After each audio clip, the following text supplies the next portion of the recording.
Hey, what's up? In this video, I'm going to talk about what is Candida overgrowth. I pretty much just did some research, not real in-depth research, but I did some very basic research on what this is, and it relates to me because I'm pretty sure I'm dealing with Candida overgrowth. I don't really know this for sure, but I think I am. So, yeah, let's dive into it. So, what is Candida overgrowth? Well, Candida overgrowth is a fungal infection caused by a yeast called Candida. And a yeast is just a specific type of fungus. So, Candida is the yeast, it is the fungus, and Candida overgrowth is a specific type of fungal infection. So, just to go over some general notes, healthy Candida is typically found in small amounts in the mouth and the intestines and on the skin, and this is totally normal. At normal levels, the fungus is not a problem. Like, it's a good thing. However, when Candida begins to grow uncontrollably, it can cause an infection known as candidiasis. And in fact, candidiasis is the most common cause of fungal infections in humans. Typically, the healthy bacteria in your body keep Candida levels under control. However, if healthy bacteria levels are disrupted or the immune system is compromised, Candida can begin to overproduce. A few factors that can actually lead to Candida overgrowth is taking in antibiotics, diet high in sugar and refined carbs, high alcohol intake, and weakened immune system. But I'll talk about that a little bit more in just a second here. This note here, I just kind of put for myself as a quick reminder when I come back to these notes. So, what is specifically bad for Candida overgrowth? Well, sugar is bad and alcohol is bad. So, if you think you may have Candida overgrowth, you want to avoid both sugar and alcohol.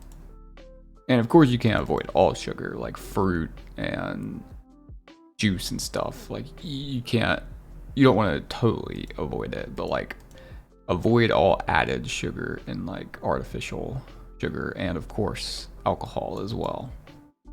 So the symptoms of Candida. So I put this as the very first one because this is something that I've been dealing with for like years now, and that is chronic sinus infections. So short-term sinus infections are mostly caused by bacteria, but many longer-term chronic sinus infections are believed to be fungal. A study by the Mayo Clinic looked at a group of 210 individuals with chronic sinus infections and found that 96% of them had fungi in their mucus. Antibiotics are the usual method of treating sinus infections. This may work for acute bacterial sinus infections, but not chronic fungal ones. Antibiotics could actually make fungal infections worse. So yes, sinus infections are a sign of Candida overgrowth. Joint pain is another sign. If the Candida infection enters your bloodstream and travels through your body, it can infect the joints and cause arthritis. This typically only happens after surgery or when an overgrowth of Candida is left untreated for an extended period of time. The hips and knees actually tend to be the most commonly infected. Candida can also cause bone infections or osteomyelitis. That sounds freaking horrible. But yes, that can cause pain and tenderness in the affected areas. A Candida infection in the esophagus can cause pain when swallowing or pain under the breastbone.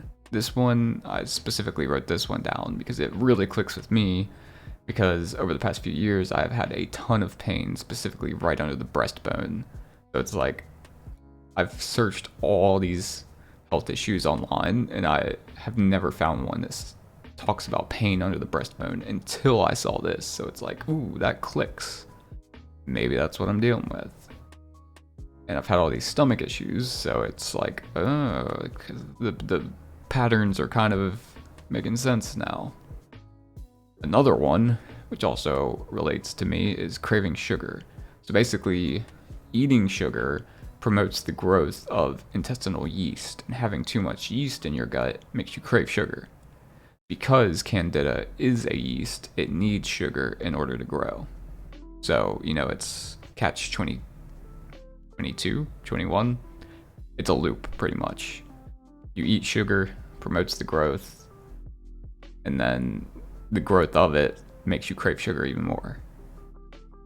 And then just some other ones, some other symptoms is gas, fatigue, headache, muscle, and joint pain.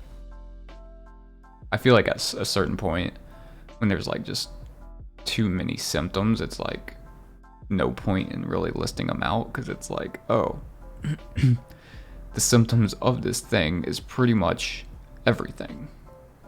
So for what actually causes Candida, there's no like solid one answer. Most answers are pretty much, oh, bad diet, or bad drugs, or stress, which is a weird one. But at a basic level, what the issue is, man, my voice, it feels like I'm losing my voice. Like, what is going on here? But at a basic level, what is going on is basically that the bacteria in the stomach is messed up. Something messed up the bacteria in the stomach.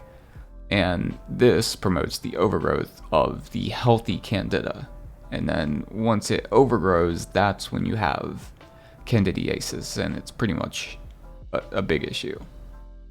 Proton pump inhibitors are a common treatment for acid reflux. My doctors have put me on many proton pump inhibitors, specifically for acid reflux, when I went for problems related to, most likely, candidiasis. These PPIs reduce the amount of acid in your stomach. This can change the environment of your intestines and give Candida the right conditions to grow. So it's pretty interesting, because they were trying to fix what you went to the doctor for, but in turn, they were actually making it worse. So I wanted to know if, like, could you see Candida in poop? Because in my stool, I see stuff. It's like, is that what it is? Is it Candida? And, that would be a clear sign to be like, oh, well, now you know you have it or not. So I did some research on that, and it said, although the presence of Candida in stools can indicate an overgrowth, this is not always the case. In fact, researchers have found Candida in around 65% of stools from healthy adults. While you usually won't notice it in your stool, you might once in a while, even if you don't have an overgrowth. So, but the key point there is it says every once in a while. You won't notice it like every single day. I notice it every single day. Although, since I've been repairing my gut, I'm starting to notice it every once in a while. So hopefully I'm getting to the healthy levels now. That is what I hope. You may be able to tell you have Candida in stool if you noticed any of the following things in your stool: white, yellow, or brown mucus, a white, yellow, or light brown string-like substance, froth or foam, loose stools, or diarrhea. So yes, any of those gross things that I don't really want to talk about anymore. And then the last thing is, I was just curious, like, why does Candida need sugar? And it said organisms like Candida albicans need organic carbon-based compounds to provide them with energy. In practice, this means sugars like glucose, fructose, and sucrose. They use this energy to grow and to build their cell walls, which are compromised, which are comprised. Comprised? Why is that word messing me up? But yes, their cell walls are comprised 80% of carbohydrates. So they're using the energy from sugar to grow and build their cell walls. But yeah, this is a lot of information, and you're most likely not going to remember all of this. I know that I 100% will not remember all of this. So pretty much, I guess what's important to remember is if you think you have it, avoid sugar, avoid alcohol. There's much more you need to do than just that, but that at a basic level is a good start. And then if you're trying to figure out if you do have Candida overgrowth, then just kind of go through all these things and see if these things match with what you're dealing with, and take it from there. I would say go to a doctor, but I've been going to doctors for over almost a decade now, and they can't figure anything out, so it's pretty much just a waste of money. So that is what Candida overgrowth is. Hope this was useful, and see you next time.